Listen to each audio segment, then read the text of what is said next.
আসসালামু আলাইকুম। আমি কে এম আব্দুল্লাহ আল সিয়াম। বর্তমানে পড়ালেখা করছি ঢাকা পলিটেকনিক ইনস্টিটিউটে সপ্তম সেমিস্টারে সিভিল ডিপার্টমেন্টে।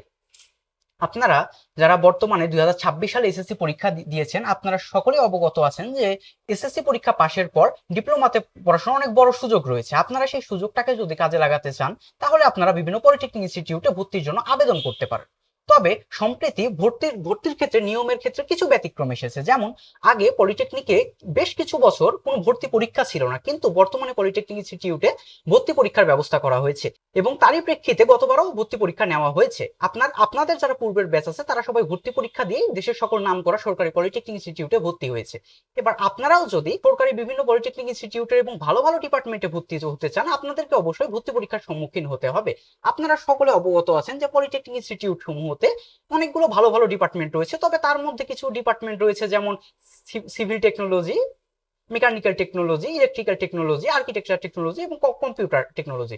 আপনারা যদি এই সকল ভালো ভালো ডিপার্টমেন্ট সমূহতে ভর্তি হতে চান, তাহলে আপনাদেরকে অবশ্যই ভালো পাস মার্ক নিয়ে পলিটেকনিকের ভর্তি পরীক্ষা অতিক্রম করতে হবে। আপনারা অবশ্যই অবগত আছেন যে পলিটেকনিকের ভর্তি পরীক্ষা সাধারণত 100 মার্কে হয়ে থাকে, যার 70 মার্কটা আপনাকে এমসিকিউ পরীক্ষার মাধ্যমে পাশ করে উত্তীর্ণ হতে হবে এবং 30% বা 30 মার্ক নির্ভর করবে আপনার সিজিপিএ এর উপর। অর্থাৎ আপনার জিপিএ যদি 5/5 থাকে, তবে আপনার 30 মার্ক একদম সম্পূর্ণ আপনার। 70 মার্কের যে টোটালি এমসিকিউ পরীক্ষা হবে, সে সম্পূর্ণ পরীক্ষা হবে আপনাদের বাংলা, ইংরেজি, ফিজিক্স, কেমিস্ট্রি এই বইগুলোর উপর। এগুলো বইয়ের আপনার এসএসসি তে যেগুলো পড়াশোনা করে এসেছেন তার উপর ভিত্তি করে মূলত 70টা এমসিকিউ হবে। আপনাদের যে 30 মার্ক জিপিএ এর উপর রয়েছে, সেটি তো সম্পূর্ণ জিপিএ এর উপরে নির্ভর করেছে। এটিতে আপনারা যারা জিপিএ 5 পাবেন, তারা অবশ্যই সেটিতে 30-এর 30ই পাবেন। তবে আপনারা যদি ভালো পলিটেকনিকের, দেশের নামকরা পলিটেকনিকের ভালো কোনো ডিপার্টমেন্টে ভর্তি হতে চান, তবে আপনাকে অবশ্যই যে 70 মার্কের এমসিকিউ রয়েছে সেটির উপর আপনাকে ফোকাস করতে হবে।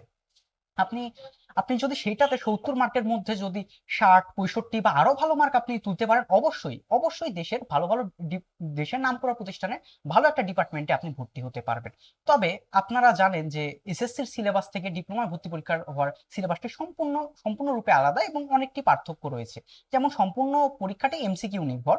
তো এর জন্য আপনাকে অবশ্যই ভালো প্রিপারেশন নিতে হবে, আপনার সেলফ কনফিডেন্স থাকতে হবে এবং আপনাকে ভালো বই পড়তে হবে।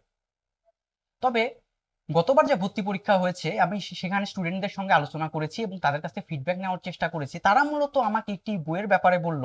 বইটি বইটি হলো অ্যাডমিশন মাস্টার ভর্তি গাইড ও সাজেশন বই। বইটির রচনা এবং সংকলন করেছেন আমাদের হিমালয় সেন স্যার। তিনি আমাদের ঢাকা পলিটেকনিক ইনস্টিটিউটের সাবেক শিক্ষক ছিলেন এবং বর্তমানে পিডাব্লিউডিতে উপসহকারী প্রকৌশলী পদে নিযুক্ত আছেন। যদি এই বই সম্পর্কে আপনাদেরকে কিছু বলতে চাই, তবে বইটিতে মূলত প্রত্যেকটা টপিক আলাদা আলাদা ভাবে বর্ণনা করা হয়েছে এবং সবগুলো টপিকের ব্যাখ্যা সহ উপস্থাপন করা হয়েছে। বই বাজারে মূলত অনেকগুলোই আছে, তবে প্রশ্নের শেষে যে ব্যাখ্যা, সেটি আমি অনেকগুলো বইতে খুঁজে পাইনি। আমি এই বইতে সেই ব্যাখ্যাটি খুঁজে পেয়েছি এবং আপনাদের যারা পূর্বের ব্যাচ রয়েছে, আপনার সিনিয়র ভাই রয়েছে, তারা মূলত এই বই সম্পর্কে আমাকে বলেছে যে তারা এই বইটি পড়ে ভালোই উপকৃত হয়েছে। তো সেক্ষেত্রে প্লাস আপনাদের পরীক্ষার জন্য যে সাজেশন, ভর্তি পরীক্ষার 70 মার্কের জন্য যে সাজেশন, সেটিও এই বইতে খুব সুন্দরভাবে তুলে ধরা হয়েছে। তো আপনারা চাইলে এই বইটি ফলো করতে পারেন, পড়তে পারেন। এছাড়াও আমি হিমালয় সেন স্যারের